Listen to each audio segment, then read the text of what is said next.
प्रिय विद्यार्थियों, आज की कक्षा में मैं महत्वपूर्ण 10 बातें बता रहा हूँ जो प्रतिदिन हमारे सामने आती हैं जब भी हम हिंदी पढ़ते हैं और उनमें काफ़ी गलतियाँ हो जाती हैं। तो छोटी छोटी बातें हैं, उनको ध्यान से देखना है, समझना है और सीखना है।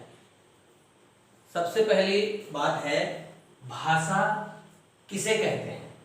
ये हम चाहे तीसरी क्लास में हो चाहे 12th क्लास में हो, हम जानते जरूर हैं भाषा किसे कहते हैं, पर इनको हम सही रूप से कह नहीं पाते परिभाषा के रूप में। तो मैं छोटी छोटी बात बता रहा हूँ। पहले भाषा किसे कहते हैं। अभिव्यक्ति के माध्यम को भाषा कहते हैं। हमारे मन में कोई विचार है, कोई बात है और हम दूसरों को कहना चाहते हैं, दूसरों तक उस बात को पहुंचाना चाहते हैं, तो या तो हम बोल करके कहेंगे या लिख करके कहेंगे। और कई कई बार क्या है कि हम इशारे से भी कह देते हैं। जैसे कोई कहे कि क्या आपका भाई घर में है, और हमने न बोला न लिखा और केवल अपनी गर्दन हिला दी, इसका मतलब नहीं। तो भाषा लिखित, मौखिक या सांकेतिक 3 प्रकार की होती है। तो अभिव्यक्ति के माध्यम को भाषा कहते हैं। दूसरा है लिपि किसे कहते हैं, और हिंदी भाषा कौन से लिपि में लिखी जाती है। तो लिपि किसी भी भाषा की ध्वनि के जो चिन्ह होते हैं, हम जैसे लिपि के रूप में हमने एक ये चित्र बनाया, और ये चित्र जो है चाहे दुनिया के किसी भी कोने में, इसको देखते ही सब के सब कहेंगे कि ये अंग्रेजी भाषा का पहला वह अक्षर है ए है, या हमने ये अलिफ लिख दिया तो इसको देख कर कह देंगे तो उर्दू का है, और या हमने ये अ लिख दिया तो इसको देख देंगे। तो किसी ये ध्वनियाँ हैं और इन ध्वनियों के चित्र को या ध्वनि चिन्ह को ही लिपि कहते हैं। अब तीसरा देखिए, हिंदी वर्णमाला में कुल कितने वर्ण हैं। बहुत महत्वपूर्ण बात है, सबको याद रखना है। तो हिंदी वर्णमाला में कुल कितने वर्ण हैं, कुल की बात हो रही है। तो कुल अंग्रेजी वर्णमाला में 26 होते हैं वर्ण, और 26 का जस्ट डबल कर दीजिए आप तो हो गए 52। तो हिंदी वर्णमाला में कुल 52 वर्ण होते हैं। याद करने का तरीका है 52। ताश जो खेलते हैं, ताश की पत्ती जो होती हैं वो 52 होती हैं। पूरे एक साल में 52 सप्ताह होते हैं, याद रहे, पूरे साल भर में 52 सप्ताह होते हैं। तो हिंदी वर्णमाला में कुल वर्णों की संख्या जो होती है वो 52 होती है। और हिंदी वर्णमाला में जो स्वर और व्यंजन है उनकी संख्या यदि आपसे कोई पूछे तो इनको बताना है कि स्वर जो होते हैं हिंदी में 11 हैं और व्यंजन हैं 33। व्यंजन 33 हैं, स्वर 11 हैं, और कुल की संख्या की बात की जाती है तो कुल संख्या आती है 52। अगला महत्वपूर्ण बात यह है कि ये 3 श हैं, स, श और श। इन तीनों के बीच में हमें क्या अंतर है, क्या भेद है, कौन सा कहाँ बोला जाता है, ये पता नहीं होता है। तो इनको समझना बहुत जरूरी है। और ये थोड़ी सी ध्यान देने की बात है कि वर्णमाला में हम जब पढ़ते हैं तो पहली लाइन जो होती है वर्णमाला की, स्वर के बाद में व्यंजन की, तो ये लाइन होती है क ख के बाद में ये वाली, और दूसरी जो लाइन है, दूसरी जो पंक्ति है वो च और छ, ये लाइन होती है, और तीसरी होती है ट और ये ठ लाइन होती है। तो इनमें ध्यान देंगे हम कि इस लाइन के प्रत्येक वर्ण को हम कहाँ से बोलते हैं, च, छ, ज, झ। यानी हमारे जो ऊपर के जो दांत हैं उनसे थोड़े आधा इंच ऊपर, आधा से भी कम, वहां पर हमारी जीभ एक ही जगह लगती है। ठीक है, तो जहां से ये लाइन बोली जाती है उसी जगह से इसका उच्चारण होता है। ठीक है, और इसके बाद में ट, ठ, ड, यानी इसको मूर्धा बोलते हैं। मूर्धन्य ने हमारी जीभ जस्ट ऊपर लगती है, इसको जब बोलते हैं तो एक ही जगह। तो ये जो ट, ठ, ड जब बोलते हैं तो च की बजाय ट का जब उच्चारण करते हैं तो हमारी जीभ थोड़ी सी और ऊपर चली जाती है। तो जहां से ये लाइन पूरी उच्चारित होती है, बोली जाती है, वहां ये से इस से का उच्चारण होता है। ठीक है, तो इसको मूर्धन्य से कहेंगे और इसको दंते कहेंगे, और इसको बोलेंगे तालव्य। ये तालु शब्द होता है, इस जगह को तालु शब्द कहा जाता है। तो ये तालव्य से है, ये मूर्धन्य से है, और इसे ये दंते से है। दंते से का मतलब जैसे इसके बाद की जो लाइन है ये त, थ, द, ये पूरी की पूरी पंक्ति जो है बोलते हैं तो हमारे जीभ जो है आगे के दांतों के को छूती है, टच होती है। तो त थ द, तो जहां से ये पंक्ति बोली, पूरी पंक्ति उच्चारित होती है, बोली जाती है, वहीं से इस स का उच्चारण होता है। तो तीनों स में अंतर याद रखिए। इसको तालव्य स कहते हैं, इसको मूर्धन्य स कहते हैं और इसको दंती स कहते हैं। उसके बाद में महत्वपूर्ण बात यह है कि हमारे वर्णमाला में अक्षय, त्रय, ग और एक होता है श्रेय। ये चार वर्ण ऐसे हैं, इनको संयुक्त व्यंजन है, संयुक्त व्यंजन बोलते हैं इनको। संयुक्त का ना जो मिले हुए, ये दिखने में तो एक है, ये दिखने में तो एक है, मगर ये एक से अधिक वर्णों के मेल से बने हुए हैं। तो इसको जैसे कक्षा या कक्ष पढ़ते हैं तो अक्ष है, इसमें एक है जैसे शत्रु, इसमें तय और रेखा है और ये ज्ञ। तो इनमें जो कौन कौन से वर्णों से मिलकर के बने हैं, और इसका है ये आदक है, ये है आदक है, और ये दूसरा अक्षर है जो अभी बताया मूर्ति ने। इन दोनों के मेल से क्ष होता है, और इसको कई बार पूछा जाता है कि ये जो क्ष है ये कौन कौन से वर्णों से मिलकर के बना है, तो इन दोनों से मिलकर के बना है इसको। और त्रय जो है, इसमें तय लिखेंगे, इसके नीचे हल, हल लगाने का मतलब होता है कि आधा, हल का मतलब आधा, और उसके बाद में ये रय। तो तय और रय इन दोनों के मेल से तय बनता है। और उसके बाद में ग। अब इस ग को कई जगह ज का उच्चारण होता है, कई जगह ग का होता है, तो ये क्षेत्रीय प्रभाव होता है। तो इस ग को ध्यान देने की बात है, इसमें आधा, ये ज, इसके हल लगाएंगे आधा ज, और च की मात्रा का जो पांचवा है ये ज और ये से मिलकर के ये ज, ये ग बोलते हैं, विज्ञान वगैरह में ग बोलते हैं, पश्चिमी हिंदी में, और पूर्वी हिंदी में ज बोलते हैं। तो इन दोनों से मिलकर के ये बना है। और तीसरा जो श्रेय बोलते हैं, जैसे श्रमिक में बोलते हैं, जैसे परिश्रम में बोलते हैं, तो इसमें ये हमारा जो पहला श्रेय है इसका आधा हिस्सा और ये रय, इन दोनों से मिलकर के ये बना है। तो अक्षय, त्रय और ग और श्रेय ये कौन कौन से वर्णों से मिलकर के बने हैं, इनका उत्तर है। और इसके बाद में है निपात। ये कक्षा 6 से लेकर के 12वीं तक सभी कक्षाओं में कई वाक्य दिए होते हैं, और उसमें पूछा जाता है कि निपात किसे कहते हैं, निपात की पहचान दीजिए। तो इसकी पहचान, निपात, सबसे पहले तो हम शब्द का अर्थ ही नहीं समझेंगे, तो बताएं कैसे। तो निपात किसे कहते हैं? निपात का मतलब होता है किसी बात पर बल देना। जैसे मैं एक वाक्य बोल रहा हूँ, जैसे मैंने एक को कहा कि राहुल आप कल आना, फिर उसके पास में जैसे श्याम नाम का बच्चा है, उसको कह रहे हैं कि आपको भी आना है, आपको भी आना है। तो मैंने आपको आना है कि ये कहा, जैसे आपको आना है, इसी वाक्य को मैं कहता हूं आपको भी आना है। तो यहां दोनों शब्द का अर्थ एक ही है, मगर इसमें हमने भी जोड़ दिया।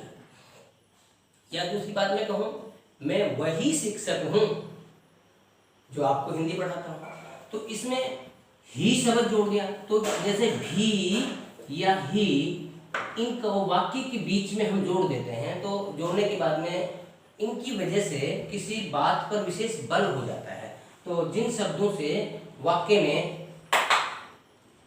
में बल दिया जाता है किसी बात पर, उसे निपात कहा जाता है। निपात के बाद हम देखते हैं ऐसे शब्द जो हम प्रतिदिन लिखते हैं मगर फिर भी हमसे गलत हो जाते हैं। तो मैं ऐसे 20 शब्द आपको बता रहा हूं जो प्रत्येक से जब भी हम लिखते हैं ना कहीं गलतियां हो जाती हैं। तो ये 20 शब्द आपको निश्चित रूप से याद कर लेना लिख करके। तो पहला शब्द है श्रृंगार शब्द है, ये श्रृंगार रस है। श्रृंगार रस रसों का राजा है, रसों में हमने पढ़ाया था, रतीश का स्थायी भाव। तो श्रृंगार शब्द को जब भी हम लिखते हैं तो इसमें सबसे बड़ी गलती ये होती है कि इसे श्रेय में ये लगा देते हैं हम, और उसके बाद में री की मात्रा और फिर उसके बाद में गा और रे, ये नहीं करना है, ये नहीं करना है। इसको ठीक करने के लिए इसको हटाना होगा। तो ये अब ठीक हो गया है। तो श्रृंगार कैसे लिखा जाएगा कि क्षय में ये जो हम बीच में रे में लगाते हैं ये नहीं आएगा, तो इस प्रकार से ठीक होगा। दूसरा शब्द है आपका दीपावली, बहुत साधारण सा शब्द है।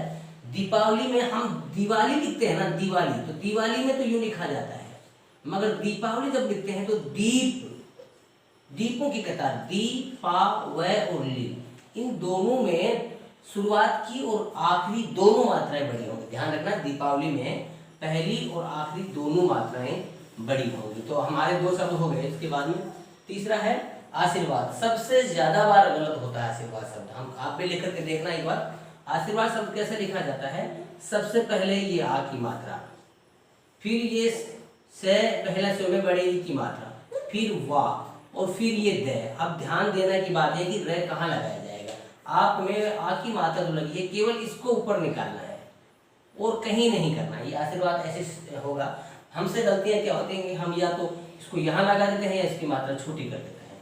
तो आशीर्वाद शब्द ये सबसे ज्यादा बार गलत होता है, ध्यान दीजिए। आशीर्वाद शब्द में आ सी और ये रा की मात्रा यहाँ आपको ध्यान देना है। उसके बाद में तीसरा है अंत्याक्षरी। अंत्याक्षरी में ये अ लिखा, उसके बाद न ये न आधा, फिर आधा तय, या ध्यान दें न और ये आधा तय, फिर या, फिर अक्षय और ये। अंत्याक्षरी का मतलब होता है अंतिम अक्षर से शुरुआत होने वाला। अंत्याक्षरी, अंत्य माने अंत्य का मतलब लास्ट, अंतिम। और अंत्याक्षरी के बाद में एक शब्द हमसे गलत होता अगला वो है सन्यासी। सन्यासी शब्द भी जैसे ये से लिखा हमने, इसके ऊपर ये आएगा और उसके बाद में आधा ने भी आपको लिखना है, फिर या और सी, ये सही है। यदि हम ऐसे नहीं लिखते हैं तो इसके बाद में आप आधा ने दो बार लिख सकते हैं, या सी, तो भी ये सही है। हमसे गलती क्या होती है कि हम केवल ये लगा देते हैं, इसको नहीं लगाते, ये कर देते। ये भी सही है, ये भी सही है लिखने का तरीका। और यदि हम इन दोनों में से एक नहीं लगाते हैं तो वो गलत हो जाता है। वात्सल्य जो शब्द है, ये वात्सल्य रस भी है। तो वात्सल्य शब्द में ध्यान दें कि ये जो स है उससे पहले भी बाद में भी दोनों साइड में आपको आधे आधे अक्षर लिखने हैं। तो वात्सल्य को ध्यान देंगे, वात्सल्य कैसे लिखते हैं, बहुत बार ये गलत होता है। उसके बाद में है ज्योत्सना। ज्योत्सना का मतलब होता है चांदनी। तो ज्योत आधा तय, आधा से और ना, इसमें गलती कहाँ की, ये इस पे ध्यान देना है। ज्योत्सना में ज्योति उजाला होता है, ज्योत्सना चांदनी को बोलते हैं। तो ज्योत्सना में आधा तय और ये आधा से है, यहाँ पर हम इसको पूरा कर देते हैं और ये गड़बड़ हो जाता है। तो दोनों ध्यान देना है। ज्योत्सना हम इस प्रकार से लिखेंगे। ज्योत्सना के बाद में जो हर बार कविताएं जब हम पढ़ते हैं और कवियत्री शब्द कई बार हमारे सामने आता है और हर बार हमसे, जैसे हम कवि को भी कई बार लिखने में क्या करते हैं, छोटे बच्चे कवि में भी बड़ी ही की मात्रा लगा देते हैं, तो कवि ऐसे लिखा जाता है। मगर कवियत्री लिखते हैं तो इसमें ये मात्रा नहीं होती है, क व ई त्री। बहुत ध्यान देने की बात है। हम गलती जो करते हैं उसी के आधार पर करते हैं। भाई कवि में छोटी मात्रा है तो कवियत्री में भी ऐसी ही हो, ऐसा नहीं है। कवि ऐसे लिखा जाता है, ये सही है। मगर कवियत्री में इन दोनों शुरुआत के जो है उसमें मात्रा का प्रयोग नहीं होता है। इससे अगला में छोटी, लास्ट वाले पर बड़ी। तो कवियत्री को ऐसे लिखा जाता है, इसको विशेष ध्यान देना है आपको। और इसके बाद में ईसाई, हिंदू, मुस्लिम, सिख, ईसाई हम जैसे बोलते हैं, तो हिंदू में तो बड़े की मात्रा आती है। मगर ईसाई शब्द में हम क्या करते हैं, इकाई और ईसाई, एक ऐसा ही शब्द और है इकाई। इकाई ध्यान दें, इकाई, प्रथम इकाई, द्वितीय तक। इकाई में आगे वाली ई की मात्रा बड़ी होती है, ठीक है। मगर ईसाई धर्म या ईसाई जो लिखते हैं तो इनमें दोनों मात्राएं बड़ी होती हैं, ध्यान दीजिए। और ये गलतियां होती हैं। आज के बाद में जब भी आप ईसाई लिखेंगे, मात्राएं दोनों इसमें बड़ी करेंगे तो सही होगा। और इसके बाद में ईसाई के बाद में अगला शब्द है आपका रचयिता, लिखने वाला, किसी चीज की रचना करने वाला। तो रचयिता में र च ई ता, जैसे मधुबाला की रचयिता हरिवंश राय बच्चन है, रचयिता, रचने वाला उसको। तो र च ई ता होता है रचयिता, ठीक है। और इसके बाद में एक ये शब्द, इस पर भी ध्यान देंगे, विशेष ध्यान देंगे इस बात पर। उज्ज्वल शब्द जो है ये बहुत बार गलत होता है आपको, और गलत कहाँ होता है इस पर देखना है। इस उज्ज्वल शब्द को हम जब लिखते हैं, इसमें संधि है वो तो उज्ज्वल से, तो ये दोनों जो है, ध्यान देना सन्यासी में जैसे आते हैं ना, ये दोनों आधे आधे होंगे, पूरा कोई भी नहीं होगा। और हम या तो इसको पूरा कर देते हैं या इसको पूरा करते हैं, और यही हमारी गड़बड़ होती है। तो उज्ज्वल शब्द में विशेष ध्यान देना, आप इन दोनों को आधा आधा लिखेंगे, ये आपकी विशेष ध्यान देने की जगह है। उज्ज्वल शब्द ऐसे ही लिखा जाएगा। उसके बाद में 3 शब्द जैसे मैं लिख रहा हूं, जैसे